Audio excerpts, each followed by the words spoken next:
नमस्कार। ऑपरेशन सिंदूर जब से हुआ है तब से कई प्रकार की चीज़ें चर्चा पर रही, जैसे कि S-400, ब्रह्मोस मिसाइल, न जाने कितनी चीज़ें। लेकिन एक चीज़ जो हम लोग नहीं समझ पाए या हमारी चर्चा से वह दूर रहा, वह था संभव। संभव क्या है इस पर हम आते हैं, लेकिन पहले एक चीज़ को आप समझें। इंफॉर्मेशन एक ऐसी चीज़ है जो बहुत ज़रूरी होती है किसी भी काम में। आप किसी भी काम को करते हैं, यदि आपको सही इंफॉर्मेशन नहीं मिलता है सही समय पर, और वो इंफॉर्मेशन यदि प्योर जिस हिसाब से आपको दिया गया है, जिसने आपको दिया है सही रूप में, यदि आप तक नहीं पहुंचता है तो बहुत बड़ा प्रॉब्लम है। और यही इंफॉर्मेशन की लड़ाई आज विश्व में हर तरफ है। हर देश चाहता है दूसरे देश की इंफॉर्मेशन को हासिल करना, उसकी सैन्य गतिविधि कहाँ पर है उसको जानना, वो आगे क्या कर रहा है, इन सब चीज़ों को वह डिकोड करना चाहता है। जी हाँ, और इसी को असंभव किया है भारत के एक ऐप ने, मैं एक तरह से कहूँ तो एक स्मार्टफोन ने, जिसका नाम है संभव। जी हाँ, संभव एक स्मार्टफोन है और इसका प्रयोग हुआ था ऑपरेशन सिंदूर में।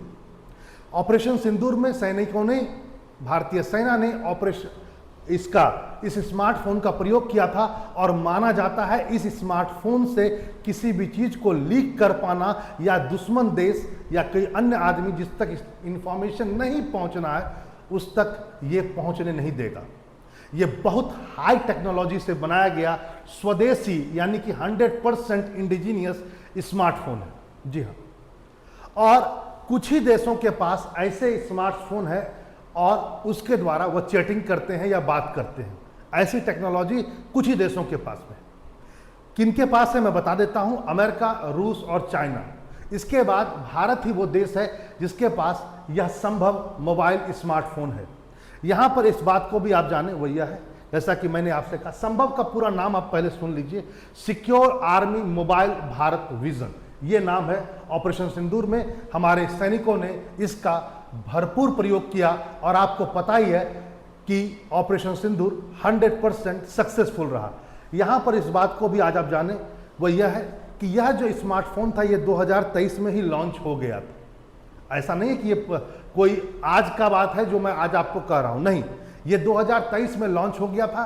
बाकायदा 2024 में जनवरी के महीने में जब चाइना और भारत के बीच में जब वहां के दोनों तरफ के सैनिकों ने शांति वार्ता में बातचीत की थी, तो ऑपरेशन सिंदूर से पहले इसका प्रयोग वहां पर भी हो गया था और वहां पर इसका टेस्टिंग हुआ और 100% रहा यह टेस्टिंग में, क्योंकि यह डिफेंस सेक्टर को बहुत ताकत प्रदान कर रहा है। देखिए आज के तारीख में टेक्नोलॉजी सबसे ऊपर है युद्ध में। एआई का प्रयोग हो रहा है, ड्रोन का प्रयोग हो रहा है, आप जानते हैं सभी कुछ टेक्नोलॉजी पर निर्भर करता है और इसमें इंफॉर्मेशन लीक हो जाना एक बहुत बड़ी समस्या है। भारत ने इसका समाधान कर लिया। यहाँ पर इस बात को भी आज आप जाने, वो यह है 2023 में बाकायदा कहा गया था कि हम 3500 डिवाइस बनाएंगे, इस बात को कहा गया था और लगभग माना जाता है कि शुरुआत में 2500 सेट इसी जनवरी में तैनात कर दिए गए और अब धीरे धीरे ये पूरा का पूरा तैनात सबको किया जा रहा है। पहले बोला गया था 35,000 सेट बनाए जाएंगे, जनवरी के आसपास में 2500 सेट वितरित किए गए थे और अब धीरे धीरे ये आगे आएगा।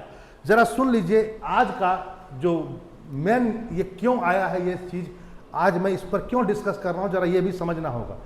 थल सेना प्रमुख जो हैं वह उपेंद्र द्विवेदी साहब, इन्होंने आज बाकायदा कहा है कि हम जो संभव को है उसको और अपग्रेड करेंगे, मतलब ऐसा कर देंगे जो अभेद्य हो जाएगा। अभी भी ये अभेद्य है, कोई इसको तोड़ नहीं सकता है, लेकिन इसको और एडवांस करेंगे, ऐसी बातें कही। और आज ही इन्होंने ये भी कहा कि हम सेना के प्रत्येक अधिकारी से लेकर के प्रत्येक को संभव वितरित करेंगे, यानी सब तक इसको पहुंचाया जाएगा। जी हाँ, ये अपने आप में बहुत बड़ी बात है।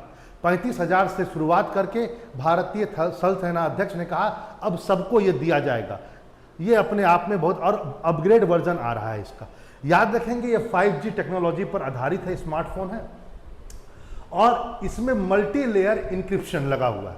मल्टी लेयर इंक्रिप्शन के बारे में मैं आपको एक बात कह दूं, वह यह है कि यह बेसिकली मल्टी लेयर जो इंक्रिप्शन होता है ये रेफर्स करता है, ये बताता है use of two or more encryption algorithm और method applied subsequently to protect the data.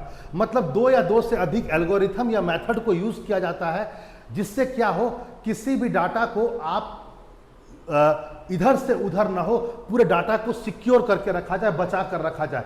इस प्रकार का जो इंक्रिप्टेड मल्टी लेयर इंक्रिप्शन वाला जो संभव है, ये क्या करता है, ये संभव बनाता है कि वो जो डिवाइस जिसको हम यूज कर रहे हैं, जो सेना यूज करेगी, वो इतना कॉम्प्लिकेटेड हो जाएगा कि उससे बाहर कोई चीज को निकाल पाना बहुत संभव नहीं है।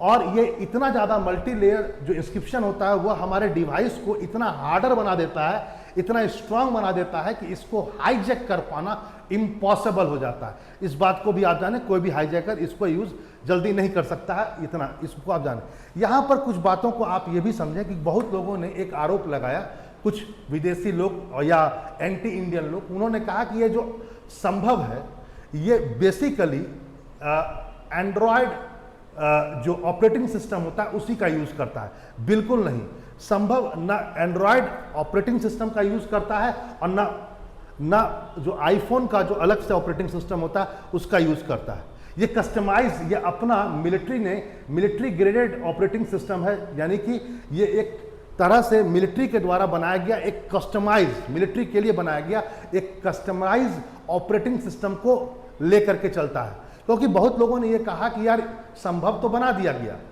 ठीक है, इससे क्या फायदा होगा। इसका जो बेसिकली बोला गया कि यदि ये बना भी दिया गया तो इससे क्या हो जाएगा, इससे सिर्फ और सिर्फ ये हो जाएगा कि आप मान लेते हैं किसी चीज का यूज कर रहे हैं तो ऑपरेटिंग सिस्टम तो आपका पुराना वाला ही एंड्रॉयड है, तो पता चला गूगल कंपनी हो या माइक्रोसॉफ्ट की कंपनी हो, या पता चला जिसका ऑपरेटिंग सिस्टम आप यूज कर रहे हैं मान लो आईफोन का, तो वो तो आपके डेटे को लीक कर देगी। तो यहाँ पर जान लीजिए, गूगल में बाकायदा आप सर्च कीजिएगा तो आपको पता चलेगा भारत ने यहाँ पर अपना एक अपने तरीके का एक ऑपरेटिंग सिस्टम जो कस्टमाइज है, बहुत चीज़ों को मिला करके बनाया गया, उसका यूज़ कर रहा है हमारी आर्मी। वैसे मैं आपको बता दूं जो संभव है ये बेसिकली हमारे कमर्शियल यूज़ के लिए नहीं है, ये केवल सेनाओं के लिए है। यहाँ पर इस बात को भी ध्यान रखें, वो यह है कि संभव तकनीक में जो संभव हमारा जो मोबाइल इकोसिस्टम का जो यूज़ किया जा रहा है, इकोसिस्टम मैं इसलिए कर रहा हूँ क्योंकि सभी जब सैनिक यूज़ करेंगे तो एक इकोसिस्टम डेवलप होगा, डेटा का इकोसिस्टम जो कभी लीक नहीं हो सकता। यहाँ पर एक उसी संभव जो मोबाइल फ़ोन होगा उसमें एम सिग्मा ऐप भी है, ध्यान रखेंगे। यह व्हाट्सएप की तरह काम करेगा, ठीक है, जैसे हम लोग व्हाट्सएप एंड्रॉयड में यूज़ करते हैं ना, तो संभव में भी एक व्हाट्सएप टाइप का है, उसको ध्यान रखेंगे, उसका नाम है एम सिग्मा। यह व्हाट्सएप की तरह काम करेगा, आप व्हाट्सएप कॉल करते हैं वैसे इसमें भी कॉल कीजिएगा, फाइल शेयरिंग की सुविधा यह प्रदान करता है। तो ये अपने तरीके का भारत का बहुत अच्छा विकसित किया हुआ एक स्मार्टफोन है, और इसके अंदर जो ऑपरेटिंग सिस्टम है वह भी भारत के द्वारा कस्टमाइज्ड है, यानी बहुत यूनिक है, आप ये नहीं कह सकते। और तीसरा पॉइंट, भारत का अपने तरीके का एक व्हाट्सएप है। यहाँ पर इस चीज़ को भी ध्यान रखें कि दुनिया में जितनी भी चीज़ें अधिकतर आविष्कार हुआ, जैसे जीपीएस मान लो या कोई भी नैनो टेक्नोलॉजी मान लो, इसका सबसे पहला प्रयोग सैनिक क्षेत्र में ही हुआ। ये अपने आप में बहुत बड़ी बात है। हर देश अपनी सेना क्षमता को बढ़ाने के लिए नए नए आविष्कार किया शुरुआती चरण से ही, और बाद में चल करके उसका सिविल यूज शुरू हुआ। हो सकता है आने वाले समय में जो हम लोग व्हाट्सएप देख रहे हैं, भारत का अपना एक व्हाट्सएप ऐप को सेना यूज कर रही है, सिग्मा ऐप, हो सकता है आने वाले समय में आम जनता के लिए भी इसको लाया जाए एक अलग तरीके से, वो बात अलग है। क्योंकि आपको भी पता है कि जिस ढंग से तकनीकी क्षेत्र में होड़ लगी पड़ी है और एक दूसरे से इंफॉर्मेशन की चोरी की जा रही है, कभी गूगल या एंड्रॉयड या जीमेल हमें धमकी दे देता है अमेरिका के कारण कि जैसे अमेरिका ने टैरिफ रोका, आने वाले समय में हो सकता है वो हमारी चीज़ों को या हमारे किसी संस्था के उन ऑपरेटिंग सिस्टम को रोक दे। तो भारत के लिए बहुत अच्छी शुरुआत है, कम से कम मिलिट्री क्षेत्र में, कि हम अपने मोबाइल तो विकसित किए ही हैं, साथ ही उस मोबाइल में अपना ऑपरेटिंग सिस्टम भी विकसित किए हैं। हो सकता है आने वाले समय में भारत अपनी मोबाइल जो बना रहा है उसमें अपना ऑपरेटिंग सिस्टम लाए, संभव की तरह नहीं, हो सकता है इससे भी एडवांस हो। चलिए यहाँ पर आप इसको हम लोग यहीं पर क्लोज करते हैं, फिर मिलते हैं ऐसे ही इंफॉर्मेटिव एक नए वीडियो के साथ। नमस्कार।